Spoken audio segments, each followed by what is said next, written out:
Huli na ako. Nakapagsimula na pala ang labs. Anong step by step yan, labs? Ginisa muna isang kutsa. Atay. Atay tsaka baboy. Paminta, minor foods. Nahuli na ako sa ano. Nahuli na ako sa balita. Lagyan natin ng konting oyo. Ano uy? Oyo, toyo. Maayos ka nga. Uyot mo, love.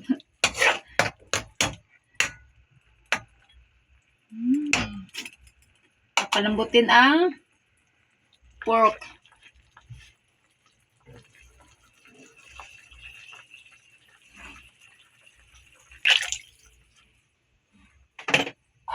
Dami ng sabaw. Tingnan mo na. Lumat na. Okay. Ayan, kumulo na. Pinalambot lang yung ano. Pinalambot ang baboy. So, sa madali ang luto lang yan mga kalab. Simpleng luto lang po sa ating canton with sutanghon. Yan, ayan. Sama-sama na po yan. Pero ang procedure talaga sa pagluluto ng pansit. Ginigisa mo na yung maiging gulay, ganyan. Tapos bago hanguin yung gulay, bago ihulugin. Magpakulo ng tubig bago ihulog yung noodles. Yan. Pero yun. Ha? Yun, pagluto ko ulit niya, hanguin natin. Hanguin mo rin.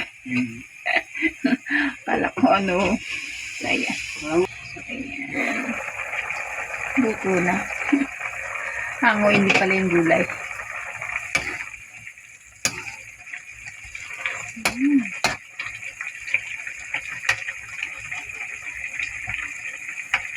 Sarap yung medyo hapok lang yung gulay. Sigas pa.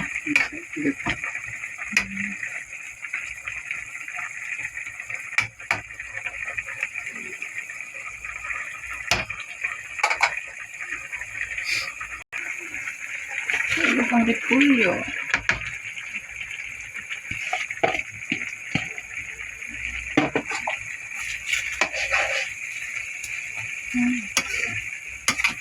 Hindi ko natunan ng step by step. Alam ko naman na lahat tayo marunong magluto ng ganito. Hindi ko na kailangan ipaliwanag kung paano. Kasi mga Pilipino magaling magluto pagdating sa mga pansit na yan. Siyempre. Proud Filipino. Proud Filipino. So, dito na tayo pansit. Dito na. So, ayan. Hanguin mo na daw yung gulay.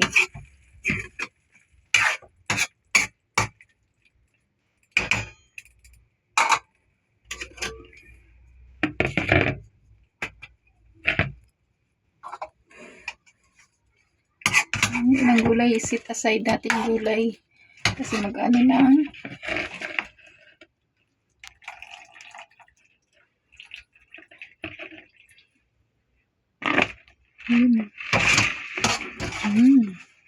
Bango.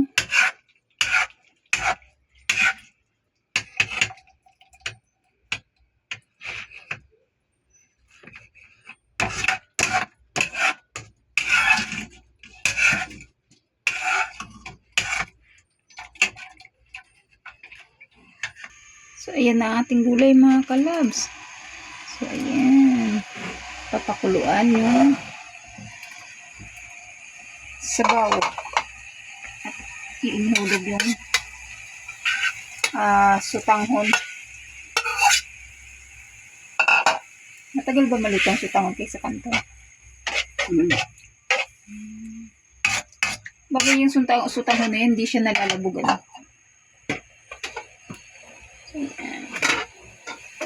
Tikman natin itong gulay ng labs. Dukutan natin, dukot. Ay, init. Nulog na ang kanton.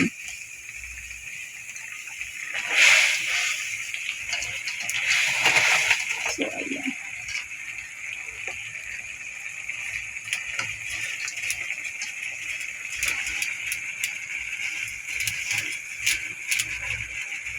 Parang kunti lang yung noodles, tapos ang dami ng gulay namin. Gusto lang kasi namin kumain mga kalabs. Namiss namin yung canton ba? Ito lang yan. Gluto. Para lang tayo nagluto ng gulay. Sinahugan natin ng kanton.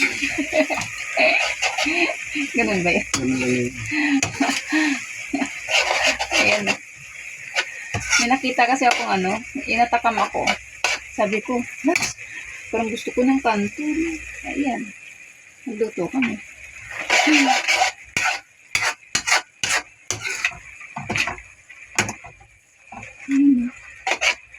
Parang kakunti lang na. Ang gulay, ang daming gulay, oh. Ang dami ng gulay. Tapos ang kanton. Yan lang. Yan na. Parang kasing dami ng gulay tsaka yung kanton. So, hindi sila lugi. Parehas ang dami. Kinulang ng sabaw. Wala ng tubig. Wala pa kasi yung noodles. Tatakam na ako. Sarap. Malutong yung gulay. Sakto lang labs yung sayote.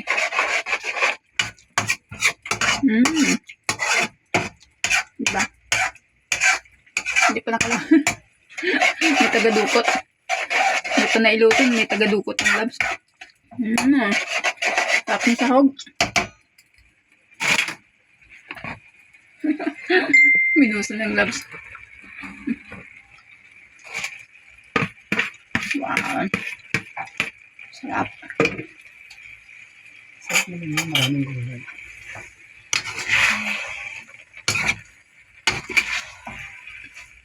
Kami lang dalawa kakain yan.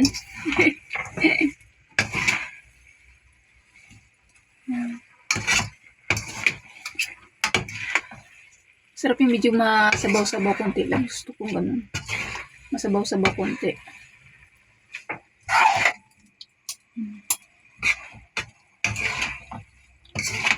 Luto na noodles.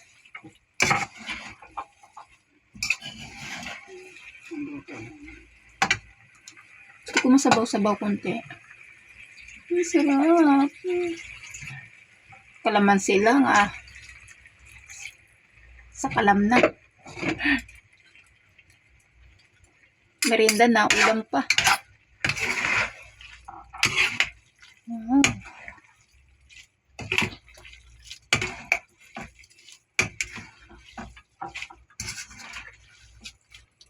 So marami itong mga kalabs. Baka gusto nyo magdala na kayo ng lagayan.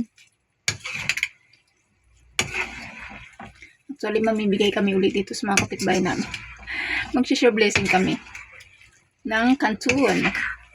Pag marami kasi luto na yun mga kalabs. May kami dito, may pamangkin kasi. Binibigyan namin tsaka yung mga namin ito. Mga kapitbahay. Kunti-kunti lang, tikim-tikim at least meron. Ayan. Sarap. Okay na. Yummy. Ang bango. Patikim ako ng Okay, maingay mga kalabs na. Tayo-tayo lang to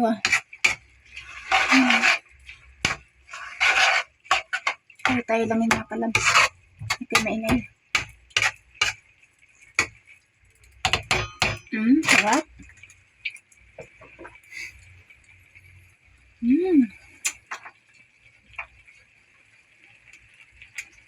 Kunting lambot pa. Sinakpan.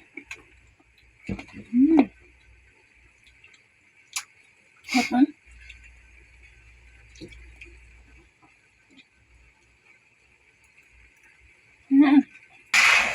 Ayan,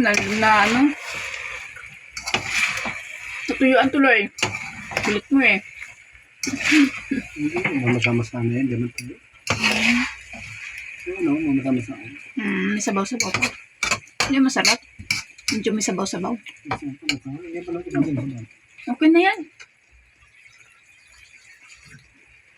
Lagyan pa sabaw. Okay na kaya yun. Look. Dinamihan. Tapos titiplahan pa ulit. Baka sinabawang pansit na yan. Ano naman, sino bang pansit? Oo. Dumi na yun. Hindi, mami. Mami. Mm. Gusto kasi medyo masak-masak konti.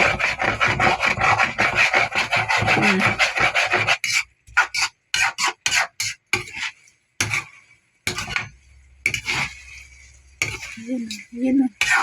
May sabaw-sabaw konti. Sarap. Ang favorite ng labs ko, kanton. Sa akin, sutanghon. Tsaka bihon. Pagka spaghetti naman, medyo sakto lang. Pero mas bet yung sutanghon tsaka bihon. Mas masarap. Yung kanton, medyo okay lang. Pero yan, pag si labs ko ang nagluto, luto na. Okay na. Titikman kung maibigan. So, ayan. Okay na. So, ayan. Luto na mga kalabs. So, ayan. Tingnan natin. Luto na ating ulam mga kalabs yan. Thank you for watching mga kalabs. Kulitan time cooking lang mga kalabs. So, ayan. Thank you for watching. God bless.